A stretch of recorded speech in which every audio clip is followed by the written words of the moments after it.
Salut tout le monde, c'est Nzodran, on se retrouve aujourd'hui pour une toute nouvelle vidéo les gars, j'espère que vous allez bien, moi ça j'espère. Donc aujourd'hui les gars, je fais enfin une vidéo, ouais ça faisait longtemps, donc ça faisait plus d'un mois je pense. Et bah tout simplement j'avais pas pris le temps, donc bah je voulais m'en excuser. Et donc aujourd'hui on va dessiner en perspective, donc on va apprendre à dessiner en perspective. Donc la première partie de la vidéo, je vais montrer un peu comment ça marche la perspective, et puis donner quelques exemples. Et en deuxième partie de vidéo, je vous montrerai le dessin d'une ville. Donc ce sera pas forcément un tutoriel, ce sera plus un speed drawing, mais je donnerai quand même quelques conseils pendant ce speed drawing. Donc voilà, donc je vous laisse avec le jingle du tutoriel et on se retrouve juste après.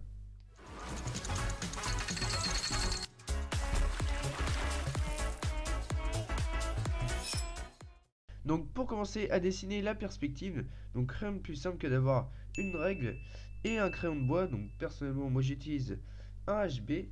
Et donc pour commencer à dessiner la perspective, on va commencer par dessiner une ligne horizontale. Donc personnellement moi je vais la faire de 20 cm. Et donc on l'appellera la ligne d'horizon. Voilà, une fois que cette ligne d'horizon est réalisée, on va placer des points aux extrémités de cette ligne.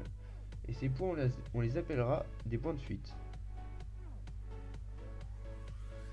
Donc là, on est en train de réaliser une perspective à 2 points de fuite, mais il existe aussi des perspectives à 1 point de fuite ou à 3 points de fuite.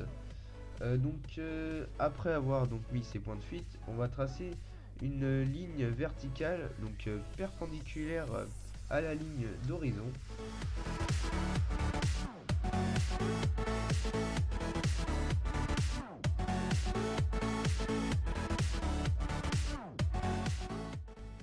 Donc peu importe l'endroit où vous mettez votre trait perpendiculaire, c'est pas grave, ça dépend de la vision que vous voulez avoir de votre ville.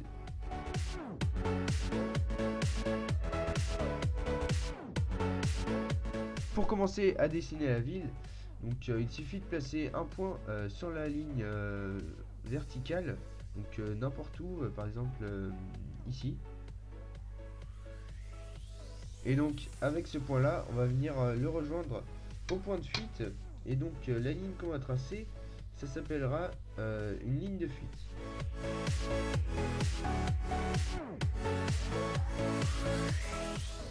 Donc voilà, donc là on a défini l'emplacement du bâtiment. Et donc on n'a plus qu'à définir la hauteur du bâtiment. Donc je vais mettre un point ici. Et pareil, je vais venir le rejoindre au point de fuite.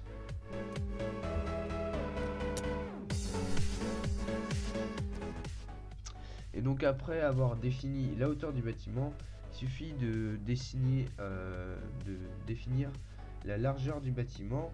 Donc là, on va tracer des lignes parallèles à ma ligne verticale. Donc si on veut être précis, on va mesurer de chaque côté. Donc par exemple, je vais prendre 1 cm et demi, je pense que c'est pas mal. Donc on va mettre un point ici et un autre point après de l'autre côté, 1 cm et demi, pareil. Et on va voir après que ces points vont nous servir pour définir la profondeur du bâtiment. Donc là je trace à vue d'œil, hein, ça se verra pas de toute façon. Voilà. Voilà, donc comme je vous ai dit, après on va définir la profondeur, donc c'est la dernière chose qu'il nous reste à faire. Et donc on va se servir de ces deux points là, qu'on va venir rejoindre également aux deux points de fuite.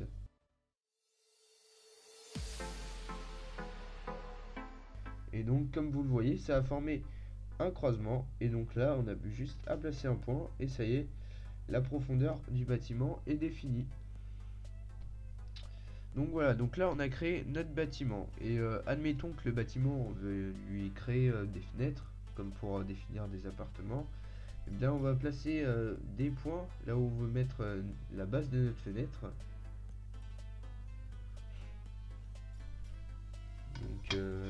et on va les rejoindre comme quasiment tous les points au point de fuite. Donc là voilà, ça crée la base des fenêtres, puis on peut définir leur hauteur en plaçant des points juste au-dessus de ceux qu'on avait placés avant, et on les rejoint comme d'habitude au point de fuite. Et voilà, donc là on a dessiné des fenêtres. Et voilà, je pourrais faire pareil comme je vous ai dit de l'autre côté, mais je vais pas le faire. De l'autre côté par contre, je vais dessiner donc un bâtiment à côté de celui-là pour vous montrer un peu. Donc ça va être la même chose. Par exemple, si on veut faire un bâtiment de même longueur, donc on va se servir déjà des traits qui ont été tracés, et donc on va définir par exemple 1 cm, donc la largeur du bâtiment. Encore une fois, on va prendre 1 cm, on va tracer un trait parallèle à celui qu'on avait tracé avant, qui lui-même est parallèle au trait vertical.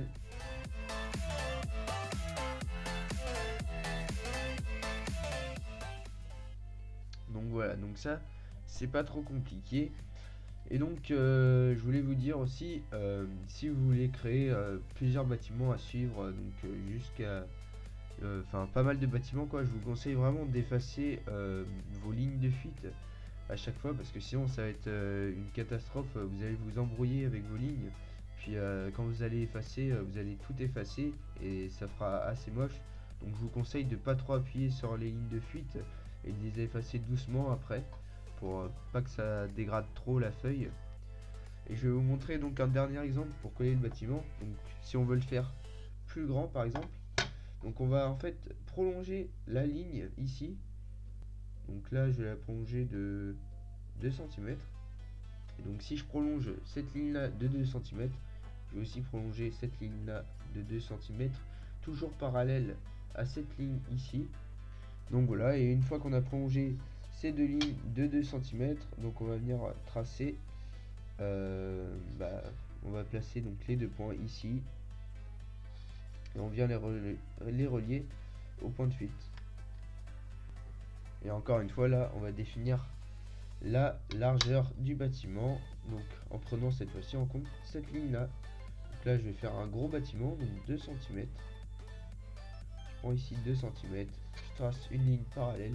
En fait c'est le même processus qui se répète à chaque fois, sauf qu'on change juste la taille.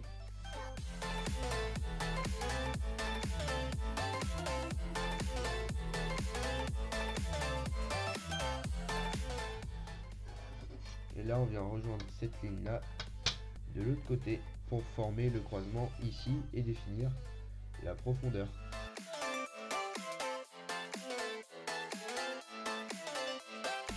Bon, on se retrouve avec une nouvelle feuille, donc parce que je vais vous montrer que la perspective, on peut l'avoir sous différents points de vue. Enfin, donc les bâtiments que j'ai dessinés là, on peut les voir sous différents points de vue.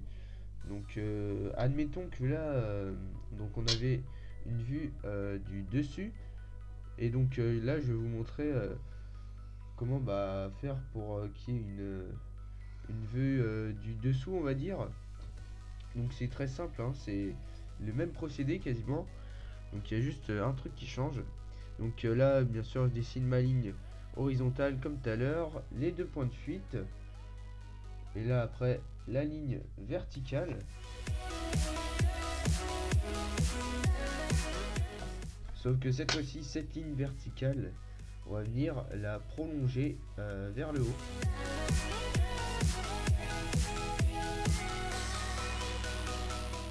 Voilà, donc notre vue horizontale est ici, donc notre vue de l'horizon, comme si on regardait au loin en face de nous.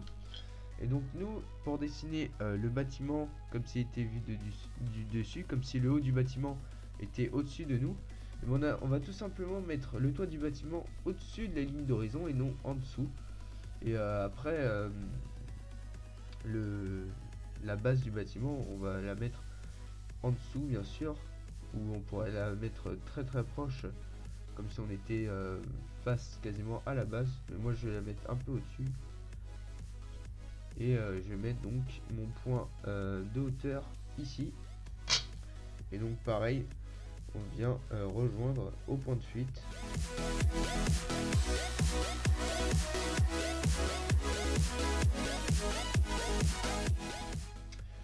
là, on n'est pas en perspective, on n'est pas obligé de prendre la même longueur pour la largeur. Donc par exemple ici, je vais prendre 1 cm et de l'autre côté, je vais prendre 2 cm pour que notre bâtiment soit un peu de travers, on va dire. Et comme toujours, je viens tracer des lignes parallèles. Bon, là, je viens de me rendre compte que 1 cm c'était beaucoup trop petit, que ça correspondait pas au bâtiment, que ça faisait un peu bizarre. Donc, je vais venir prendre 1 cm et demi plutôt. Voilà, donc on peut varier sur donc la largeur, mais pas trop quand même, puisqu'après le bâtiment sera tout fin, donc c'est un peu illogique. Voilà, le bâtiment, il est fait. Et donc, comme la vue du dessus, on peut bien sûr mettre des bâtiments à côté, donc soit de même longueur, soit de même hauteur plutôt, soit de différentes hauteurs. Et ce qui est bien donc avec la vue du dessus, pardon, c'est que par exemple si on veut faire de la même hauteur, on n'aura qu'un seul trait à tracer, donc celui-ci. Voilà, et donc là on a un bâtiment de même hauteur que celui-là. Si on veut faire une hauteur différente, et ben on prend par exemple plus petit, on prend un point ici et on le relie à la ligne de fuite et on vient tracer notre trait parallèle. Donc voilà, donc comme vous pouvez le voir, la perspective c'est vraiment très simple à utiliser et c'est très utile, que ce soit donc pour des bâtiments, des villes comme ici, ou encore des paysages, des rues, ou même des formes comme un cube ou quoi que ce soit. Donc c'est très utile et perso moi j'aime beaucoup, parce que c'est quelque chose qu'on répète beaucoup de fois et qu'il y a plein de façons différentes de le faire. Et puis même ça incite à faire à fournir un projet, enfin à s'investir dans un projet plutôt, et à le finir. Donc voilà, j'espère qu'en tout cas mes conseils ils vous auront aidé et ils vous auront plu. Et donc en tout cas je vous laisse avec le speed drawing sur la ville et je vous souhaite à tous un bon visionnage. There was a time when you had me falling to the ground, like a king without a crown. Whoa. Why you make it hard? Don't let me down. You might as well be lost, but I'm found. I'm waiting for your love. You just keep me hanging on, and I deserve to stay, and I'll find my way. Just know you're not alone, 'cause I'm your home. I wanna be with you always. No, you're not alone, 'cause I'm your home.